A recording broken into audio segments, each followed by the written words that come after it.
Welcome back to Behind the Scene, the podcast where we explore the stories, challenges, and perspectives that shape our world. I'm Mark Bauer. And I'm Branden Polk.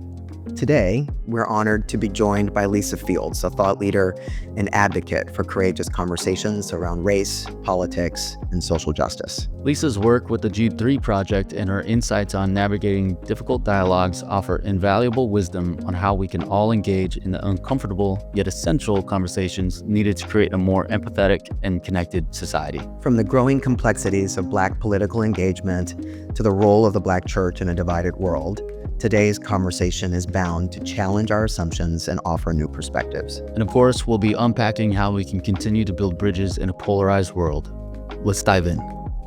So I'll make it quick. I was living in Dallas, Texas, during the election. I mean, that's where I was born and raised, and then disillusioned by politics. Lifelong Republican to that point, and but just really disillusioned what I heard coming out of politics in 2016 from Republicans, and quit my job with all the white guy confidence in the world and moved to DC without any job prospects.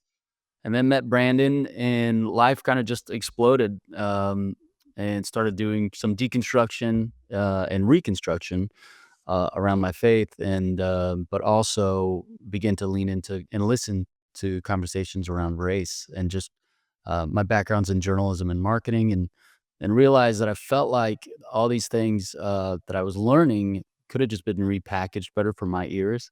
And I think a lot of woke dialogue, so-called woke dialogue, is it's kind of geared toward academics, or there's a very academic tilt to it, in my opinion. And so Brandon and I started this podcast as a way to have a conversation for conservative types who maybe aren't educated with college degrees, or aren't familiar with the vernacular. And so some of our titles have been like, what is privilege? What is white privilege? And then we just discuss it in a way that we hope resonates a little bit more with that kind of audience, and someone from Fort Worth, Texas would be able to grapple with. And so less shame and more grace. I think we try to have more grace-filled It's been a conversations. therapy So session, basically. It's like it's all therapy, and we model how to have the conversation, or different types of conversations. And it ends up being, because we come from this faith background, of course, Mark and I, that, it's not explicitly faith-based, but the audience definitely comes from that, world. We come from that world. Our friends listen, and then other professionals from the world. So, well, yeah, like we have a lot of conservatives, but at the same time, like folks are just like getting healed by listening, and watching this happen. And so, um, you'll know a ton about me, of course. I work in philanthropy, of course. I'm a social worker. I'm getting my doctorate right now as well. So I need to be with you. You're going to help me out to how to leverage the doctorate the best way. In social work, I didn't go the seminary route, not yet. I don't think I'd like to say I'm done with school after this, but I know better. But we haven't had the chance to really sit down and just even ask, like, how did you get into what it is that you're doing, or even just like your own story? I think is great. We love to connect in that way. And you don't come to the work you're doing with Jude 3, with the Jude 3 project, or any other thing that you've done in your life, without lived experience and certain things that inform it, especially as we're looking at what's going on in the world today and wanting to contribute with our best foot forward. We're making intentional decisions that are costly. And I know that you pay costs to do the work that you're doing. So I'm curious, just as an opening question, just who is Lisa Fields? What would you say? Yeah, great question. Lisa Fields is a follower of Jesus first, a daughter, um, a sister, and a friend. And following all of that, I'm a CEO of a Christian nonprofit.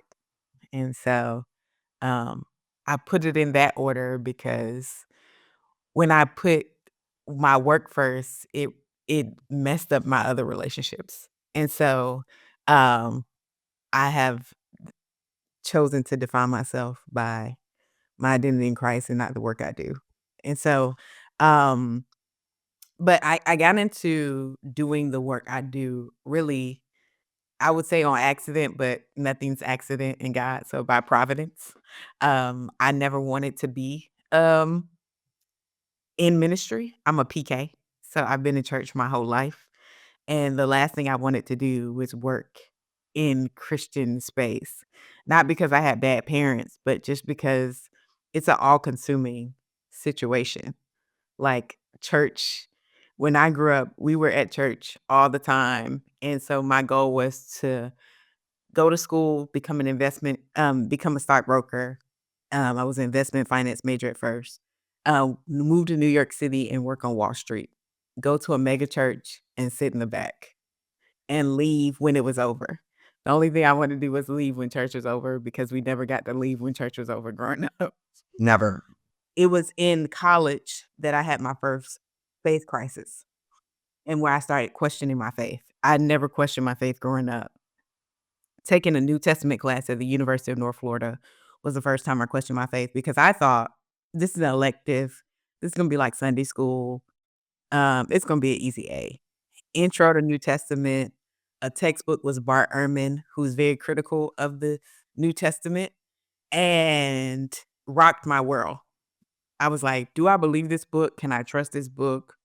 Has it been polluted?" All of those things. My father introduced me to apologetics, and that helped. But as I was looking at the apologetic landscape, it was just old white men, with the exception of Ravi Zacharias. And so I was just like, something that um, kind of bridges the gap between my culture, African American, and apologetic space. And so that was the first time the burden kind of was there for me to do that. And so, um, I ended up switching my major to communications and religious studies, would go into banking after I graduated because I needed a job for student loans. So I worked for Bank of America for a bit, then Merrill Lynch, and then felt the leading of the Lord to quit my job and move to Lynchburg, Virginia. So and go to Liberty University to get my MDiv, which was a whole different world. I grew up in a Black Pentecostal church, went to, uh, the University of North Florida, so I'm getting more kind of secular views on Christianity and more what progressive, and then I go to the opposite extreme, which is Liberty University, which is it's I can't even describe it, it has to be experienced. Like, it's just so interesting and different. Um, and so, I ended up starting the Jude 3 project in February 2014, really with the purpose to help equip, Black Christians in apologetics. And I thought it would be a side project, a passion project, and it became so much of my life. And so that's kind of how Jude 3 came to be. Yeah, that's so amazing. Okay, so what is Jude 3? So Jude 3 is earnestly contend for the faith. And so those are the 1 Peter 3:15 and Jude 3. And we say Jude 3 because Jude only has one chapter, so we go by the verses. Um, are the two key apologetics verses that people rely on in the apologetic space. And so we went with Jude 3, really not for anything deep, but it was like I had a graphic idea for Jude 3 that we end up not even using, but I had committed to the name. So here we are. Right, when you guys say commit, you have earnestly commit. You had to earnestly defend, earnestly commit. Um, and then I think it's really interesting, especially, you know, given where we're at, not just in the country, but in the world, but certainly we were to just to focus our conversation on the West right now in a way. State of Christianity, the history of race in the church, um, Donald Trump's reelection now, and the way in which Black men in particular showed up to vote for him, and the split in politics, or rather the split in the church with regard to politics, mirrors in some sense that split regard to race and class, right? And yet you have an apologetic space for Black people, Black theologians. What do you see as the things that like fracture in that environment? Do you have diversity? Do you have different points of view that are in your courageous conversation series and other things? What is your assessment of why Black church needed a space for an apologetic debate. And what's the roadmap of what that looks like in terms of orthopraxy, how we actually live and the impact on the world? Yeah, great question. So we do Courageous Conversations every year. It is our national gathering that brings together the leading pastors, scholars, theologians, and thought leaders from progressive and conservative spaces to have conversations around the authority of Scripture, to have conversations around um, gender, sexuality, all of the cultural topics. And really, one of the reasons that I thought it was important to do that is because a part of my story is being in diverse spaces. So I was grew up in a Black Pentecostal church. That's one dynamic. I went to University of North Florida, so I learned a more secular view of religion. Then I went to seminary in the probably most conservative place you could go. And the diversity of experiences gave me a different vantage point. And so I hated going through some of the experiences, but it really shaped me to be able to see what the conversations need to be. Because oftentimes when we're in our silos, we think our vantage point is the most comprehensive, the most well thought out. Um, it makes sense to us because we're just hearing ourselves and we're not seeing the blind spots in our arguments. And so I felt like it was important to create a space because I think there is information in both spaces that have been helpful to my development as a person. Like to me, to know God well has come from diverse spaces, to see different views of a text and things that I may have missed because my experience is one way. Right? And so, what the reason this really clicked to me was when I was a seminary student, I went to the Academy of Preachers, and Academy of Preachers, um, was young seminary students from all different schools and divinity schools. So you had Duke, you had Yale, you had Vandy, you had all of these places, and it was a small group, maybe just a few that came from like a Liberty or somewhere like a Southern, more conservative. But they put us in these preaching circles. We all had to preach a sermon in front of our peers. So that was one thing. But then they put us in preaching circles with people that were from different schools and different denominational backgrounds. So you had Catholics, you had Episcopalians, you had Anglicans, you had Baptists, you had Pentecostals all in a circle. And we would take a text and we would talk about the text and seeing how a Catholic brother and sister thought about it versus Episcopalian versus a more reformed person, a Baptist, all I think brings the fullness of a particular text. And I was like, we need more of this, right?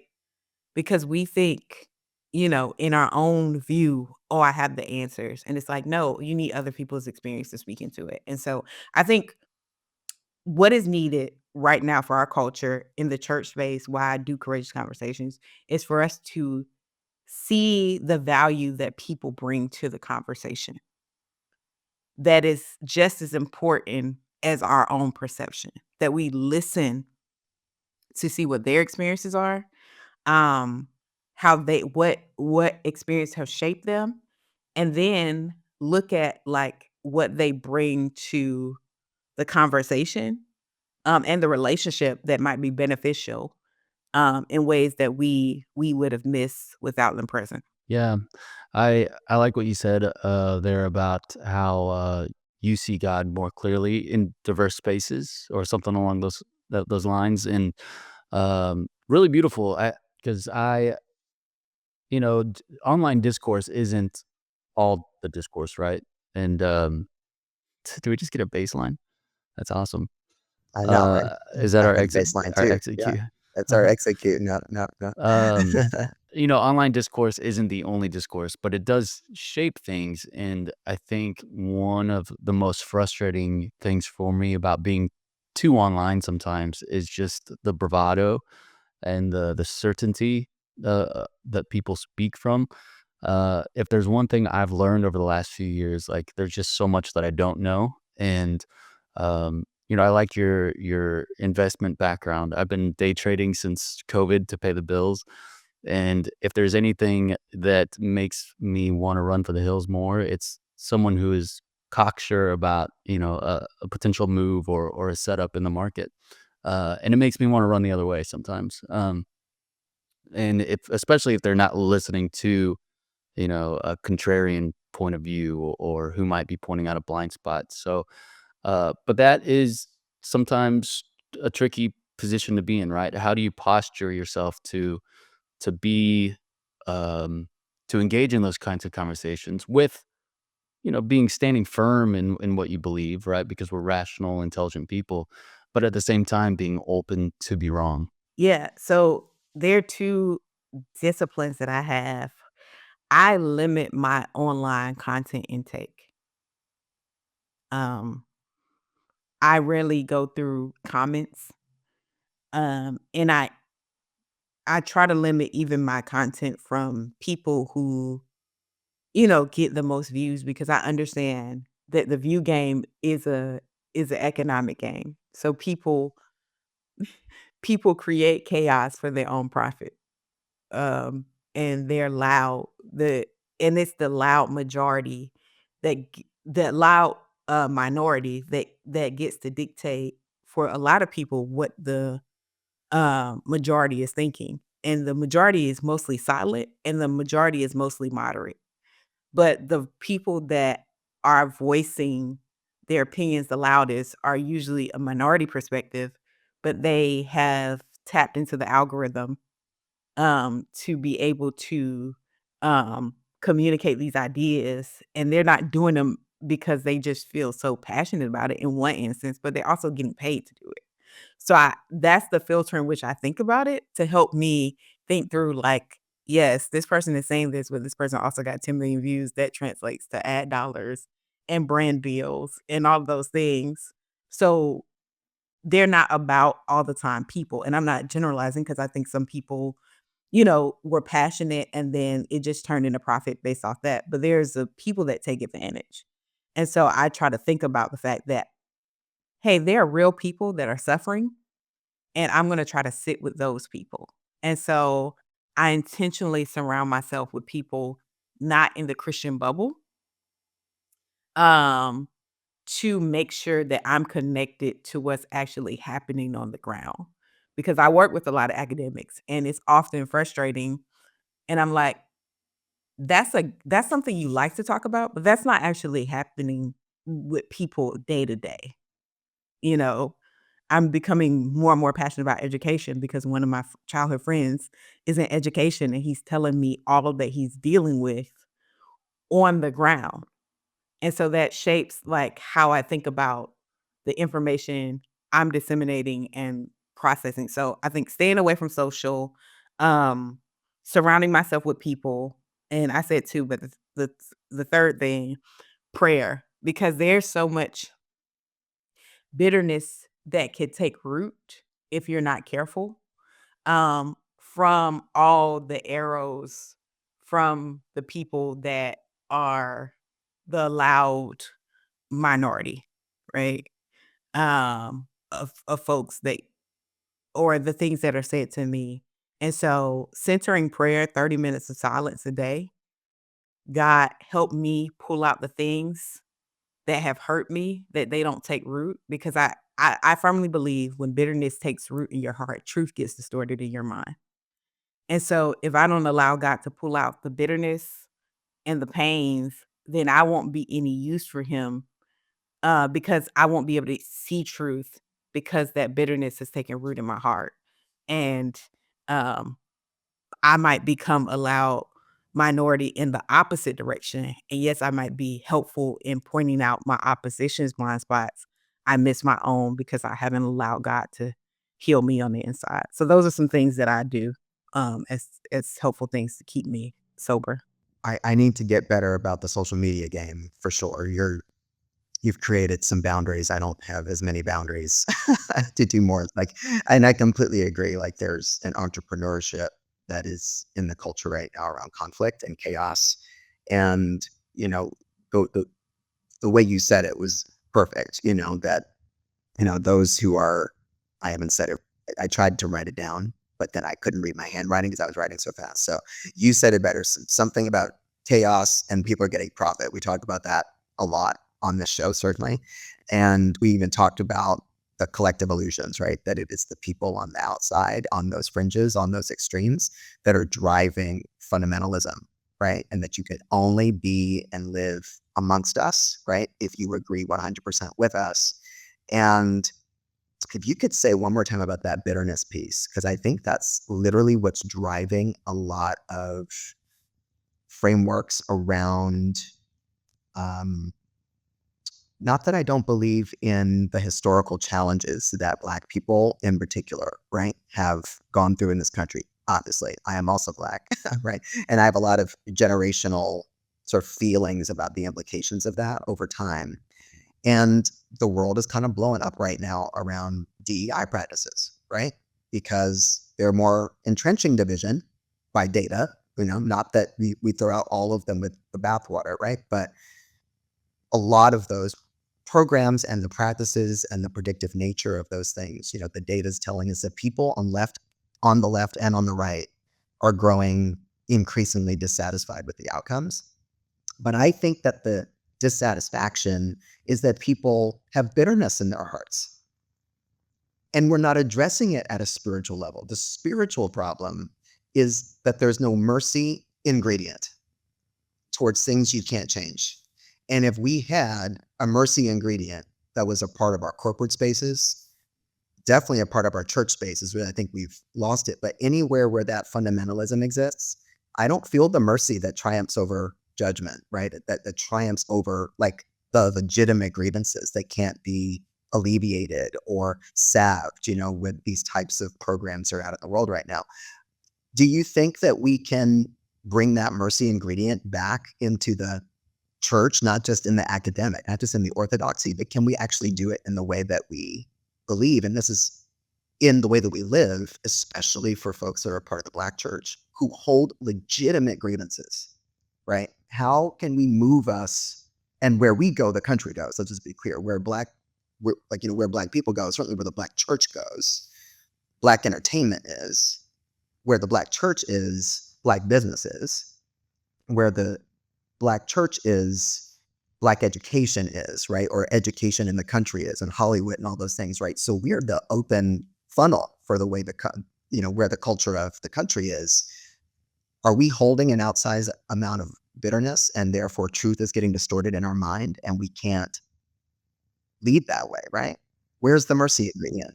I think bitterness is um, a overarching problem in our culture today, uh, because we haven't allowed God to heal us, and we don't sit with Him long enough for Him to show us where we're bitter, right?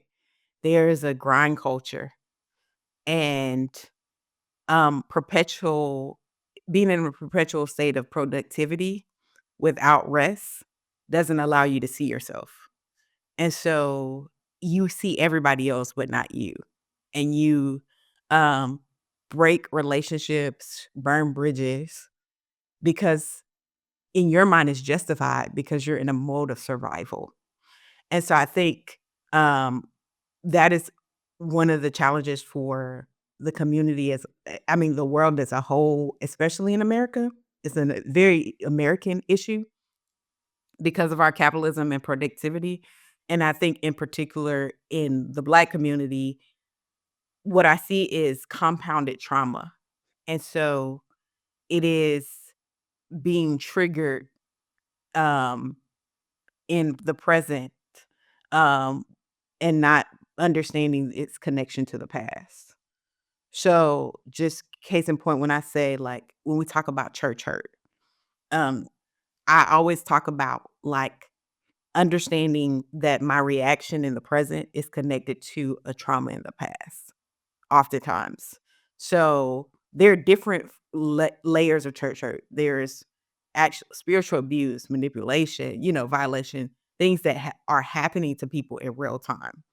Um, and then there's other things that are happening that are just um, a cost of interpersonal relationships.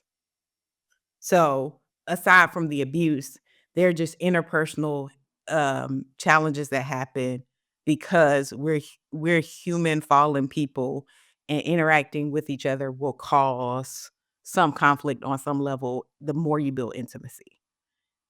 Well, you can not navigate those properly if you don't let God heal you from past traumas. So if you're dealing with broken family dynamics or broken home and fatherlessness, and you see a pastor that is genuinely really trying to shepherd his people well, but he does something that reminds you of something or it triggers abandonment, then it causes additional problems. And so one can leave um based on that because they haven't learned to heal and allow God to heal them from the deep pain. So that's one aspect of church hurt that I don't think gets addressed as often, but I don't want that to be people to say, "Oh, she's, you know, oversimplifying it." There is a legitimate abuse. There are people who have been abused. I have friends that have dealt with horrific things and they needed to leave that church. But I think and there is a dynamic where people are triggered from past trauma and bitterness has taken root and it makes it hard for them to navigate any relationship. or to move forward in their lives in significant ways, period, right? I mean, it can hold you back from making basic decisions, or, it creates a lot of disordered living, when you hold on to things and it's not as easy as people think. I think it takes a real courage, to know how to navigate bitterness or to be willing to.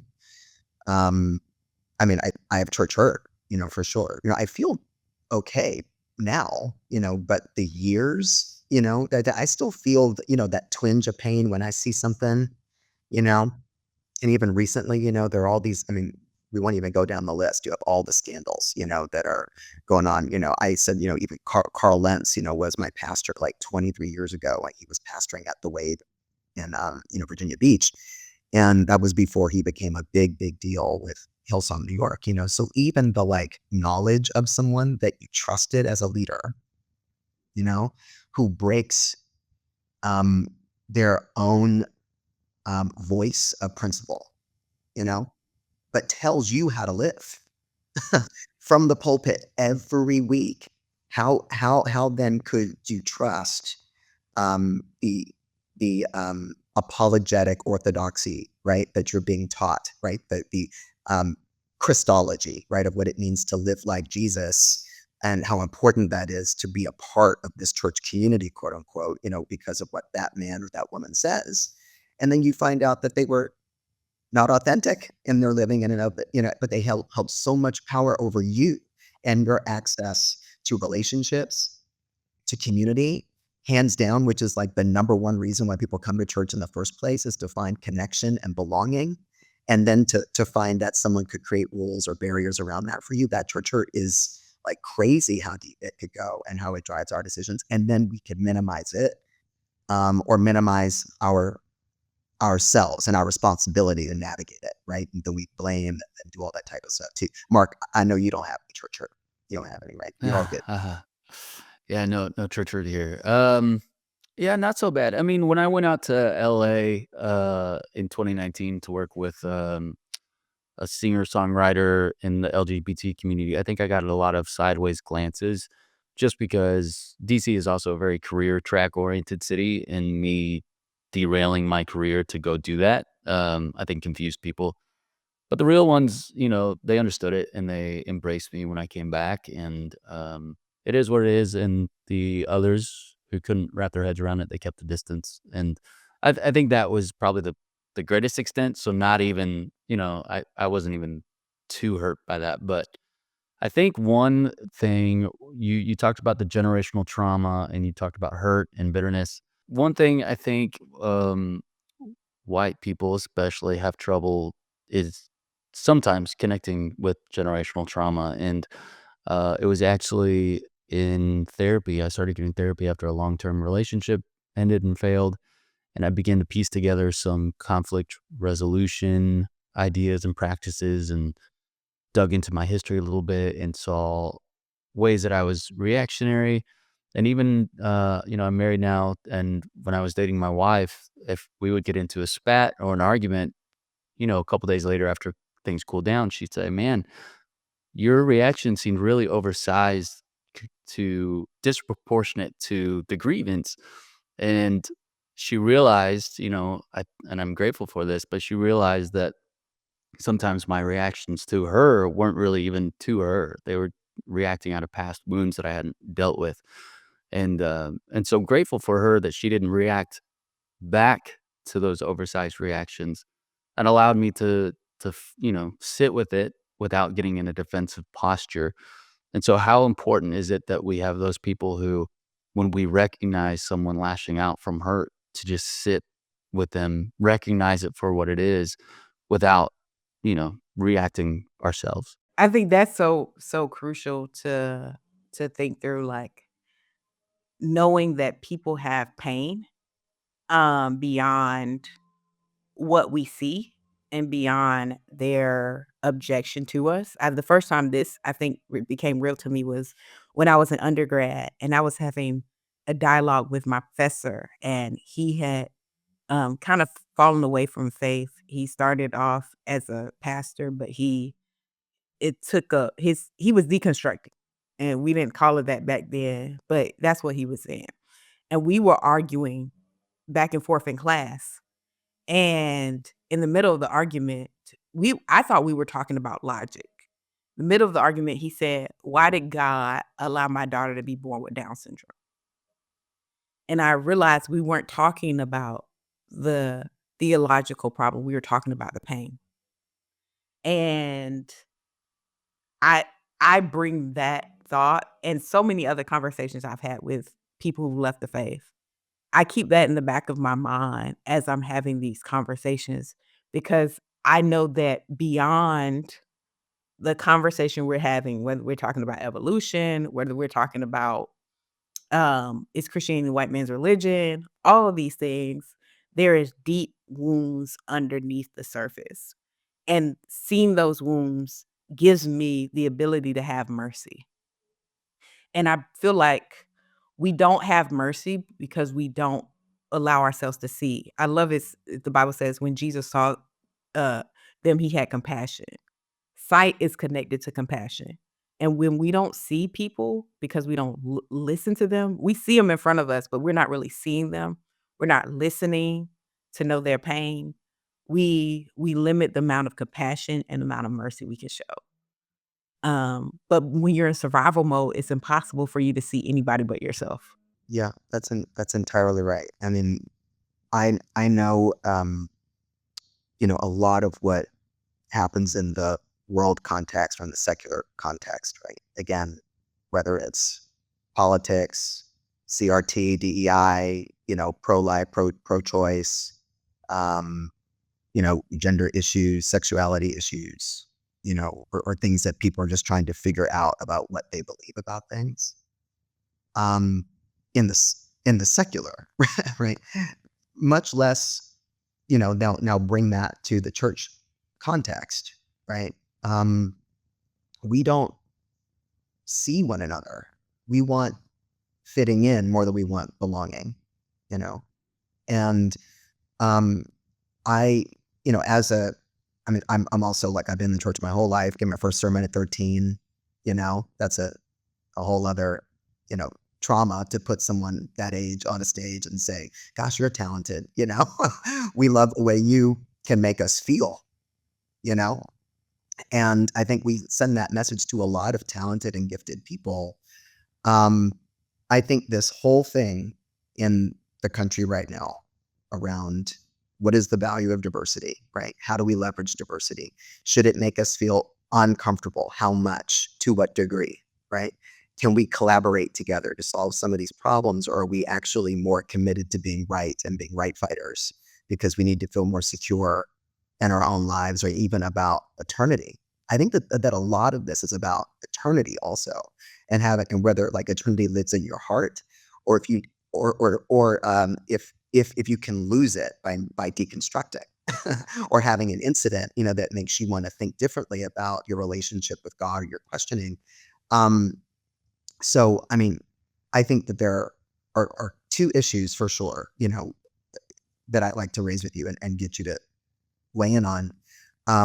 But first, I'll say I think that the Black church is, as far as I'm concerned, I'm using Black church loosely and broadly here because church is church, right? One spirit, one church, all of that. But culturally, the Black church, I think, is part of the healing salve for the country, if not for the world, right? And we have seen that over and over and over again, that in times of crisis, mercy has been demonstrated through the Black church over and over and over again in the most extreme circumstances. Okay, that being said, there's the major issue of racial healing and racial justice. Those two are different things, right? Though they're connected.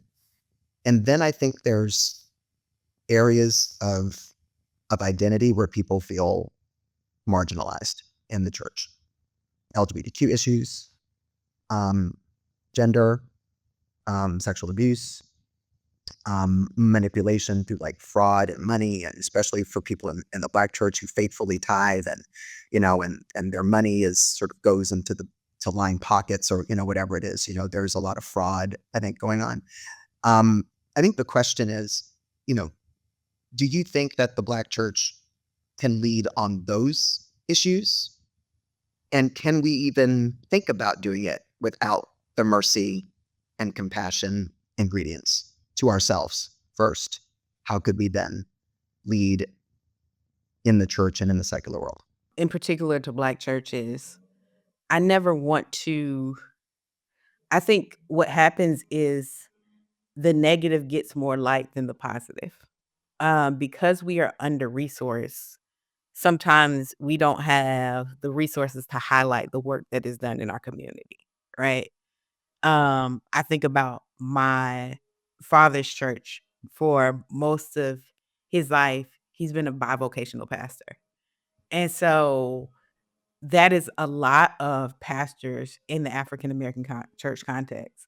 So they're not actually taking money, they're actually putting their own money in to keep the church going.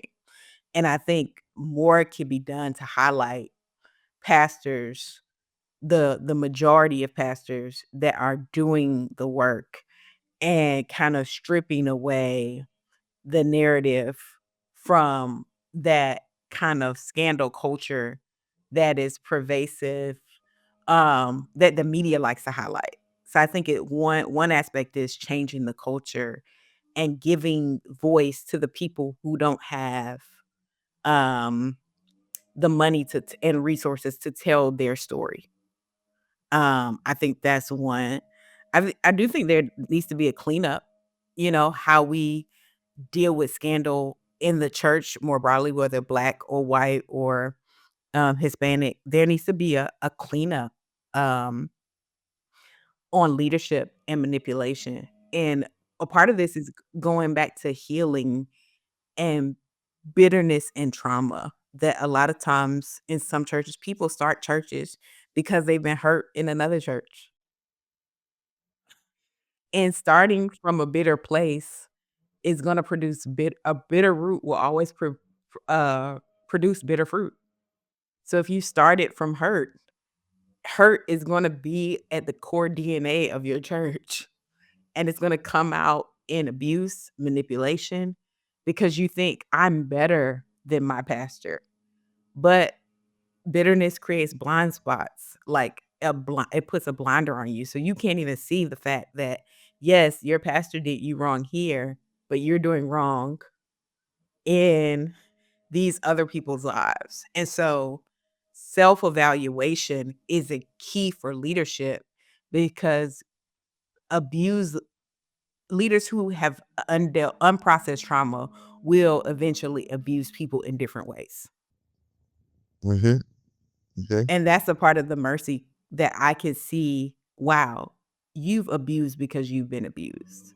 That doesn't excuse what you've done, but in my justice, I still have mercy, which is the gospel. In my justice, I still am able to reconcile. That is the gospel. And I think that is the balance of it. But also realizing that, like, I'm writing a book. One of the things I'm processing as I'm talking is I'm writing a book. My manuscript is due January 31st, called When Heroes Fall. Awesome. Congratulations. Awesome. And so it is a follow-up to my book, When Faith Disappoints. That's about when God disappoints you. This is about when people disappoint you. And one of the things I always tell people when it comes to racial healing and racial reconciliation, we're trying to get people to reconcile racially that don't reconcile personally. So it is a tool and a muscle that has to be built in reconciliation. So if you have family members you don't talk to, former friends you don't talk to, but then you want to reconcile racially because it's the sexy thing to do, you don't have the tools with people that you actually loved, that you've done the work to be able to use those tools, just like Karate Kid, wax on, wax off. He's like doing all these things and he doesn't realize he's preparing him for battle. Personal reconciliation trains you to do racial reconciliation. And I don't think people want to do the work to heal the relationships, friendships, old church members, all of that stuff. But then they were like, why is it ineffective? Because you're using tools from theory, you're not using tools from experience. And that creates the gap. Um, because you don't know how to do it in a way that's healthy. You do know they're bringing back the Karate Kid. There's another movie coming out. I saw that. I saw Saw it let's today. see. The trailer came out today. So I was thinking more like not wax on, wax off, but like sweep the leg or sweep the lip, whatever it is, because I think that's what we want to do is you want to just like, be the bully, kick the leg out, from the person we don't like, or who we feel like is bullying us, and instead there is this skill building with the intentionality of living from a place of grace and healing and not living out of that bitterness, is good for your own soul. And I think if there was something, that I'm really moved by, Lisa, that you're saying here, is that in my justice, there is room for compassion and mercy. And really brings me to tears, I think. Well, I know because I'm about to cry. So in my justice and the justice that I need, there's room for love, for loving you, for loving my enemy, for loving, not just my neighbor, but the person who hurt or the person who disappointed me. There's room for loving the person who betrays me in my justice if I've been left or forgotten, like when there are legitimate grievances. And I think we have to learn to make room to grow the pie for that experience in our hearts. And what that takes is spiritual formation and humility and mercy, kindness, fruits of the spirit type stuff, that Paul talked about, love, joy, peace, kindness, righteousness, and the Holy Spirit, all of that, And for folks, who are listening to us, who may not even know what that is, right? Let's just put it in a layman's terms, right? It's golden rule type stuff, like treat others the way you'd want to be treated and know that you are as bad as the person that you hate sometimes, if not most of the time, or at least you have the potential to be, so let's not get on our high and mighty high horse and think, I would never, do that. I've been the benefactor of church hurt. I've never hurt anyone, right? I haven't done that. No, of course I have, unintentionally. Sometimes maybe I did it intentionally when I was being, a mean girl about certain things, but whatever. Yeah. My dad he used to say that God loves our enemies as much as he loves us. And that deeply resonated with me my whole life, that the person I hate, God loved and died for. And the person that hurt me, God loves and died for. And one of the things that challenges me is Jesus's response to Peter after he's denied him. That Peter looked at his like, we often forget that Peter looked at Jesus and denied him in his face. And I can't imagine when I think about one of my closest friends, I'm going through my most difficult time and they look me in my face and deny me. Like, when I need you the most, you fail me. And then Jesus turns around and gives him his most prized possession to lead. Like, you're gonna be the leader of the church. Why? Why would I give the person that has not proven that they're good under pressure or that they got my back when I'm failing, my most valuable possession? Like, it's like, I'm gonna have like, that's mercy, that's justice, that's the gospel. Like, that he that's what our justice should be informed by. I think that how Jesus handles people that have hurt him deeply. And I see that Peter after that looks completely different. He's willing to die for Jesus, and he gets it right when he's given another opportunity. And I think about how many people that God has allowed healing to happen in relationship with them that have actually done right by me on the second time around. On the Um, second time around, or the third time around, or the yes, fifth, of course, whatever, yeah. whatever turnaround they got. Yeah, Yeah, that totally, they totally. they got it, and that the forgiveness healed them and healed me. It's like God is always doing a 2 for 1. Me and one of my best friends, I felt deeply betrayed by them, and I've seen God heal our relationship, and it not only be freeing for her, but freeing for me. And so it's just a beautiful thing when you get to the other side in reconciliation, and I hope to see that for our country, and I hope to see that for our church community. All this reminds me of a story I read about back in the years ago. I don't. It might have been How to Win Friends and Influence People. A story about a young mechanic, airplane mechanic, who almost caused a fatal accident because there was something he forgot to do pre-check before the pilot took off. And it was later that um, this pilot put him up for promotion or put him in charge of something to oversee things and give him this great responsibility. And people were very confused by it. They're like, how could you put this guy in charge? Like, he forgot, this XYZ, which almost resulted in killing you. And the pilot said, who better? He learned a lesson and he's never going to forget that lesson. And I know for a fact that he's going to make sure, these things are covered in the future. And so I think that's very applicable. We talked about that imagery of Peter and giving him a second chance, and versus Jesus going back to some of his disciples and complaining about Peter and being like, "Can you believe that guy? Like, there's no way. Like, he's lucky I didn't boot him out, right?" And that tends to be our first response is we like to grief to others, and sometimes that can just really, rather than dealing with it and accepting and being graceful, that can allow that bitterness to take root in our heart is when we run off and to our closest confidants and want to mouth off about somebody. So great conversation. I'm convicted today. I am thinking about all the people that I need to be more grace filled with, and I think that maybe that's a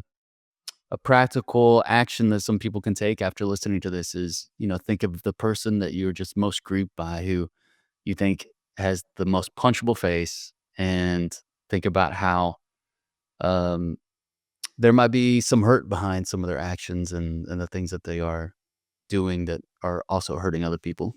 Get some help, and don't run away from the church sometimes. It doesn't have to be perfect. Sometimes I think you got to find a place that's got some neutrality. Maybe they don't want to get to the hot topic issues that may like inform your decision to go to that church. But if it's good community, good enough community, don't be alone in your life journey. I mean, I'd even say that the diversity that we've had on this podcast up until this point, right? We've got Brian Recker, right, who's just way over to the left of center here, and I love Brian so much. We love Brian, amazing. Our friend Derek Miner, who's probably, also come with a different perspective, but I think, Lisa, when you're coming here, the common thread, is compassion, mercy, forgiveness, personal responsibility, our own healing, in connection to the legitimate grievances that people have, that communities have, right? That can be addressed, but we cannot begin to address them unless we address them personally, intrapersonally, interpersonally. And I think that is the thing that we're missing in this country today is we want to go top down. We don't want to do bottom up, right? We have to connect with one another. So let's end with this, which we've done with all the other guests as well. In a word, given that by the time, we launch this episode, I think will be January 23rd, it'll be 3 days after the inauguration. What gives you hope? In a word, and then some sentences. Sovereignty. That God is sovereign and he does what he wants, when he wants, how he wants. And because of that, who's in president doesn't dictate what God does. And that gives me hope because I know that I can trust that God has me, he has his church in his hands, and he will keep us. And that brings me hope that no matter what's going on externally, that God is in control and that I could trust that he has me and he has his people. And his plans will prevail over any other plans that exist. Sovereignty equals trust, trustworthiness. God is trustworthy, and he cares about us. He's not just good to others, he's good to me. So good. Lisa, thank you. Thank you for having me. I enjoyed it. Oh, you're amazing. you. Okay, we're going to let everybody know about your book, and you'll let us know when the next book will come out. We'll make sure that we tell the people about that as well. I'm first to Amazon, everywhere else it is to go get it. So I appreciate y'all. Thank you so much. thank you Thank so you, Lisa. much. Appreciate it.